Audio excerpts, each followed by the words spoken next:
सेवेतून निवृत्त झाले त्यावेळेस त्यांच्या मनामध्ये एक असं कुठे एक संकल्पना आली किंवा त्यांनी आयुष्यभर जे पाहिलं असेल की आपल्या देशभरात किंवा आपल्या आजूबाजूला व्यसनी लोकांचं प्रमाण वाढलेलं आहे आणि अशा लोकांची जागृती करून जर आपला भले भले फुल नाही फुलाची पाकळी खारीचा वाटा आपण उचलावं या समाज सुधारण्यामध्ये आपलंही काहीतरी एक देणं लागतं म्हणून त्यांनी पूर्ण भारतभर भ्रमण करून व्यसनासंदर्भात जागृती करण्याचं काम हाती घेतलेलं आहे.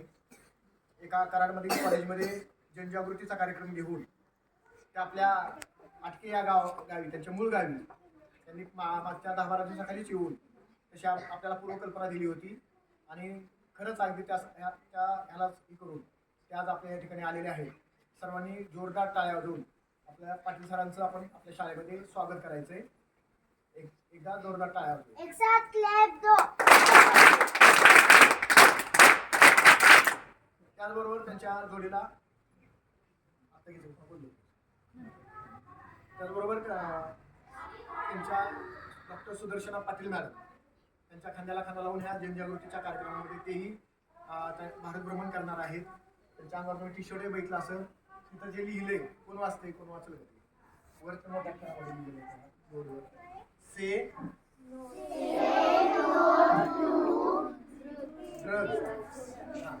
आणि तुम्हाला चित्र दिसतं बाबा काही गोष्टी त्यातल्या तुम्हाला कळणार नाही तुम्ही लहान आहात पण पुणे मुंबई सारख्या शहरामध्ये इंजेक्शन म्हणून आपू चरस गांजा असे काही शब्द ऐकले असतील किंवा त्यातल्या काय पावडर आहेत मला सुद्धा जास्त माहित नाही पण त्या संदर्भाने ही दोघं जण आपल्याला या ठिकाणी मार्गदर्शन करण्यासाठी आलेले आहेत. पाटील मॅडमचंही जोरदार टाळ्यावर आपण स्वागत करूया.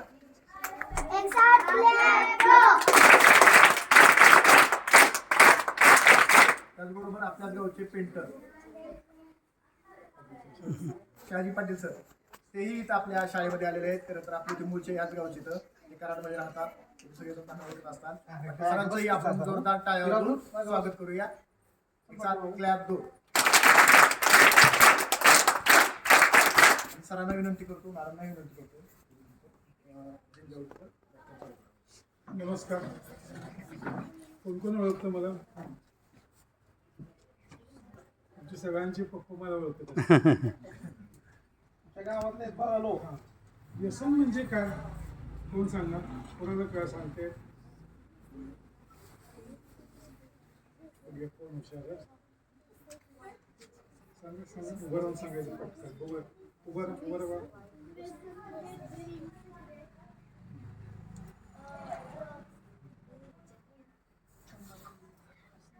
अजून कोण सांगेल अजून जास्त बोला एकदम अजून बरोबर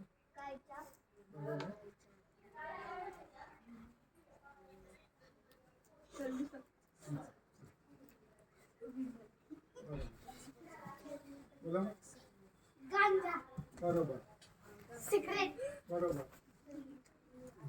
दारू बरोबर बरोबर मिसरी बरोबर सांग बा मावा बरोबर तंबाखू बरोबर. अजून एक सगळ्यात मोठं व्यसन आहे तुम्ही सगळे ते करता ते तुम्ही सगळे करतात ते सगळ्यांना व्यसन आहे ते मोबाईल मोबाईल बघतात शिक्षण आहे ते बोलायचं. खाली करा हात खाली हात करा खाली. आता कोण बघत नाही मोबाईल? खरं बोलायचं खरं बोलायचं कोण मोबाईल बघत नाही? ठीक आहे. तुम्ही आता हे जे व्यसन आहे हे तंबाखू सिगरेट इथपर्यंत तुम्हाला सगळ्यांना माहिती आहे. तुमचं काय काम आहे? बोललं का रे? तुम्ही सगळी खूप सुंदर चांगल्या स्वभावाची चांगली मुलं तुम्ही व्यसन करत नाही तुमचं अजून ते वय नाही सगळं बरोबर आहे पण एवढं करून भागणार नाही. तुम्ही आता जसे मोठे व्हाल तसे या देशाचे मोठे नागरिक व्हाल. काय जबाबदारी आहे तुमची? आपल्या आजूबाजूच्या लोकांना पप्पाला मम्मीला दादाला कोण असेल त्यांना सांगणं व्यसन करू दे व्यसन करू नये किंवा त्यांना व्यसन करणे पप्पा करत असतील तर किती जणांचे पप्पा तंबाखू खातात? आज गेल्या सगळ्यांनी पप्पांना तंबाखू खायची नाही म्हणून पप्पांच्याकडनं वचन घ्यायचं. बरोबर? मिसरी किती जणांची मम्मी घासते? आजपासून मम्मीला मिसरी घासून द्यायची नाही. काय होईल यांनी?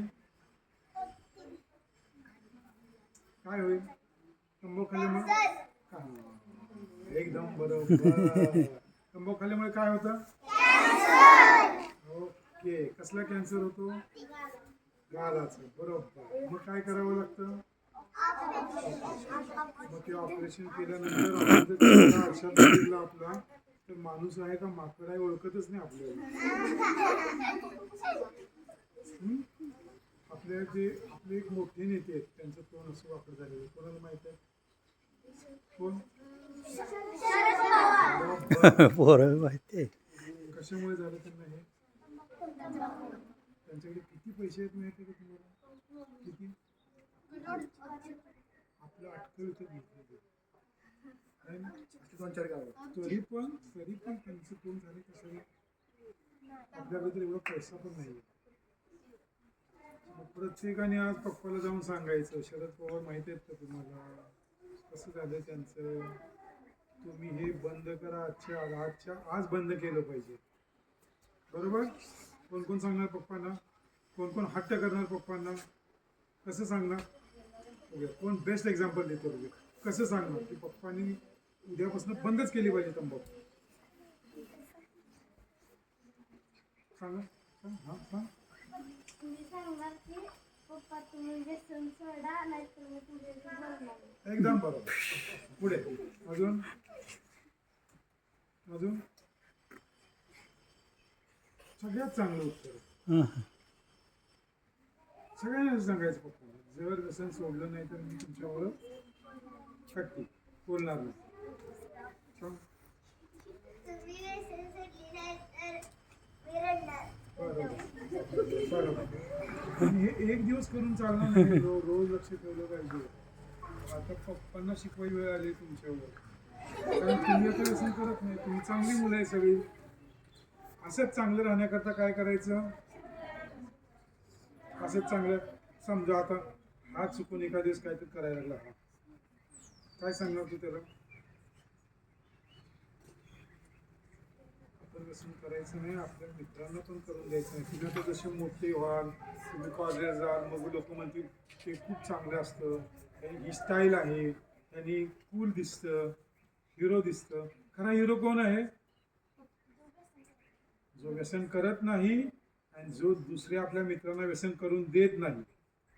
जर आपल्या देशाचा युवक स्ट्रॉंग असेल तर देश स्ट्रॉंग राहील. बरोबर आहे ना? बरीच लोक आता ह्या शतकामध्ये जवळजवळ 1 बिलियन लोक फक्त व्यसनामुळे मेली. आणि हे असंच जर चालू राहील तर 10 बिलियन लोक मरतील ह्या शतकामध्ये 21व्या शतकामध्ये. मग आपला देश एकदम कमकुवत होऊन जाईल.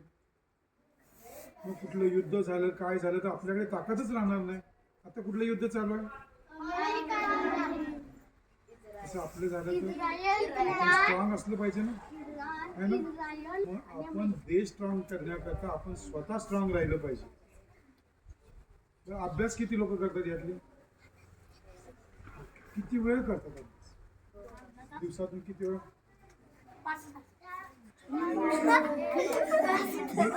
असं किती मार्क जास्तीत जास्त किती मार्क मिळावे असं वाटतं तुम्हाला?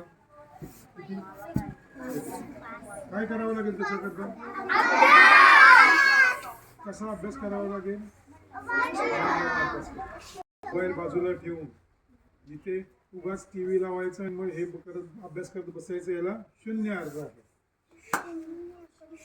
काही लोक आपण बघतो काही लोक खूप पैसा येतो काही लोकांच्याकडे. काही लोक गरीब राहतात.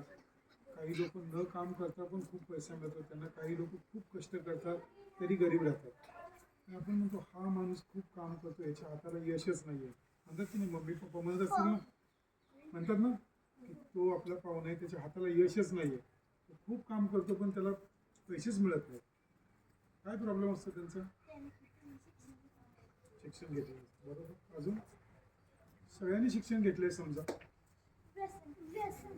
ठीक आहे, निर्व्यसनी आहेत समजा. पण आपले टाईम जे आहे सगळ्यात आपल्याकडे महत्त्वाची गोष्ट कुठली आहे आयुष्यात? वेळ. हुशार पोर आहेत माझ्या बाकीच्या गावांमध्ये कोण उत्तरच देत नव्हतं. कराडमधल्या कॉलेजमध्ये पण कोण उत्तरं देत नव्हतं. द मोस्ट प्रेशियस थिंग, सगळ्यात महत्त्वाची गोष्ट आपल्याकडे आहे की वेळ. जर आपण म्हणलं की देवाला म्हणलं की आटकं तुझ्या नावावर करतो पण जरा एक दिवस मला वाढवून दे, शक्य आहे का? सगळ्यात महत्त्वाची गोष्ट कुठली आहे आपल्याकडे? वेळ. आणि मग वेळ आपण काय करतो? फेसबुक, इन्स्टा, हे काय काय बघतात? व्हॉट्सअप. आता विचार करा, मी जेव्हा या शाळेत होतो त्यावेळेला व्हॉट्सअप काय, मोबाईल काय, साधा तो ट्रिंकरिंगचा फोन पण नव्हता. तरी आम्ही मोठे झालो की नाही? बोलला का रे? तुम्हाला काय गरज आहे मग व्हॉट्सअप बघायची? ते बघितलं नाही की एक 10 दिवस तुम्ही बघितलं नाही की आपोआप वेळ सुटून जाते. टी व्ही बघायचं. आता मला पण खूप टी व्ही बघायचं. आता गेल्या 1 वर्षभरात आम्ही घरात टी व्ही बंदच करून टाकला. मी आणि मॅडम वर्षभरात टी व्हीच बघितलेली नाही. आता आमचं मुलं मोठं झाली, आमची मुलं, तो पण डॉक्टर आहे माझा मुलगा इथे कृष्णाला. सगळ्यात वेळ वाया जातो तो टी व्हीमध्ये, मोबाईलमध्ये. बरोबर आहे? खेळणं कमी झालेलं आहे त्याच्यामुळे. जर तुम्ही कमी खेळला सुदृढ राहणार नाही. बरोबर आहे ना? आता सांगा काय काय करणार उद्यापासून?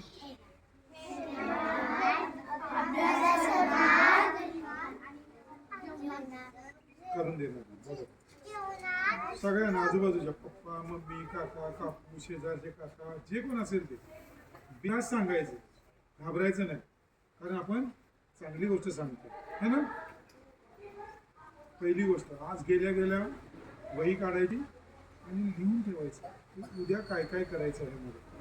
उद्या मला शाळेत जायचं आहे, उद्या मला हे काम करायचं आहे, उद्या मला ड्रेस स्वच्छ करायचं आहे, उद्या मला जे काय आहे ते लिहून ठेवायची. 10 कामं लिहून ठेवायची आपली झोपायच्या आधी. अशी लिहून ठेवली कामं की सगळी कामं दुसऱ्या दिवशी पूर्ण होतात. नाहीतर आपण उद्या परवा ठरवा करतो त्याच्याकडे. पण व्यसनामध्ये पण लोक म्हणतात ठीक आहे आज थोडीशी तंबाखू खाली, त्याला काय होते? कोणा नाही आजचा दिवस खातो, काय होतंय, चालतं. ते काका त्या काकाने दिली म्हणून खाल्ली, मी बाळगून खात नाही, माझ्याकडे नसते पण खातो नाही. समजा जर एखादा बेडूक आपण एक उकळतं पाण्याचं भांडं आणि एक साध्या पाण्याचं भांडं, एक बेडूक चला आणि उकळत्या पाण्यात टाकलं, काय करेल?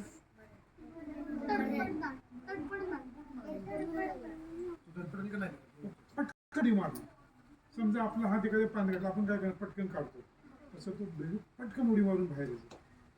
आता दुसऱ्या थंड पाण्याच्या भांड्यात बेडूक ठेवला, हां मजा करणार. मग जर त्याला हळूहळू आपण बारक्या स्टोव्हवर गॅसवर ठेवला, आपण हळूहळू पाणी गरम केलं, काय होईल? तो म्हणजे अरे काय मस्त मजा वाटते, कोमट पाणी, मजा वाटते. हॉटेलमधल्या जॅकुझीमध्ये बसलोय, स्विमिंग पूल गरम होते, मजा वाटेल त्याला. हळूहळू थोडं टेम्परेचर वाढले की मग थोडंसं वाढले टेम्परेचर पण मजा येते. ठीक आहे मी करतो ॲडजस्ट, होतं की नाही असं? करतो मी ॲडजस्ट. मग जेव्हा पाण्याचं तापमान उकळत्या पाण्यावर 100 डिग्री येतो, उकळायला पाणी येणार असेल त्यावेळेला बेडूक म्हणतो आता जर उडी मारली नाही तर मरण फिक्स आहे. पण तोपर्यंत त्यांनी ते पाणी उकळेपर्यंत त्यांनी जे बडीचे त्याची ताकद असते ती फक्त ॲडजस्ट करण्याला वाया घालवलेली असते. जेव्हा पाणी उकळतं तेवढं ताकदच राहत नाही त्याच्याकडे, तो उडीच मारू शकत नाही. मग काय होतं? बेडूक मरून जातो. आता मला सांगा बेडूक कशा मारला, कशाने मेला बेडूक? हां ओके बरोबर, हां एकदम बरोबर. बेडकाला त्याच्या सवयीने मारलं है ना. बेडूक म्हणतो ही गोष्ट बेडकाचीच नाही, ही आपली पण गोष्ट आहे. आपण म्हणतो असं आज थोडा वेळ खातो तंबाखू, आज एक सिगरेट उडतो, त्यांनी काय होतंय? आज एकदा दारू छोडी पेली, काय होतंय? पण मग ते ॲडजस्ट करण्यातच सगळी ताकद निघून जाते. मग ज्या वेळेला शरीर उकळतं म्हणजे शरीरात सहन होत नाही, त्यावेळेला उडी मारायची ताकदच राहत नाही. मग मरण्याशिवाय पर्यायच राहत नाही किंवा कॅन्सर होण्याशिवाय पर्यायच राहत नाही. त्यामुळे चांगली गोष्ट लगेच करायला पाहिजे आपण. आणि आपल्याला कळलं की चुकतोय आपण कुठेतरी, की न कुठली भिडा बाळगतात तिथून आपण युटर्न घेतला पाहिजे, मागं फिरलं पाहिजे त्या गोष्टीपासून. चूक होते त्याच्यावर एक कविता आहे. नेहमीच नसतं अचूक कोणी. पुन्हा ज्याला कळेल त्यांनी सांगतो, कळली आवडली. नेहमीच नसतं अचूक कोणी, घड्याळ देखील चुकतं राव. नेहमीच नसतं अचूक कोणी, घड्याळ देखील चुकतं राव. जिंकलो जिंकलो म्हणता म्हणता निसटून जातो हातचा डाव. पडत जातात उलटे फासे, घरासोबत फिरतात वासे. आधाराचे हात ही मग होत जातात दिसेनासे. अशा वेळी मोडू नये, अशा वेळी मोडू नये, धीर कधी सोडू नये. नशिबाच्या नावाने उगाच गळा काढू नये. जेव्हा फोल ठरतात दावे, जेव्हा फोल ठरतात दावे, कळत नाही कुठे जावे. सर्व दारे मिटतात तेव्हा आपणच आपला मित्र व्हावे. मग अचूक दिसते वाट, मग अचूक दिसते वाट. बुडण्याआधी मिळतो का, हसत हसत झेलता येते खडक होऊन प्रत्येक लाट. म्हणून म्हणतो फक्त एकदा, म्हणून म्हणतो फक्त एकदा, केवळ इतके जमून पहा. आप्त सखा मित्र या स्वतःतच शोधून पहा. आप्त मित्र सखा या स्वतःतच शोधून पहा. सांगा कोणाला कळला याचा अर्थ?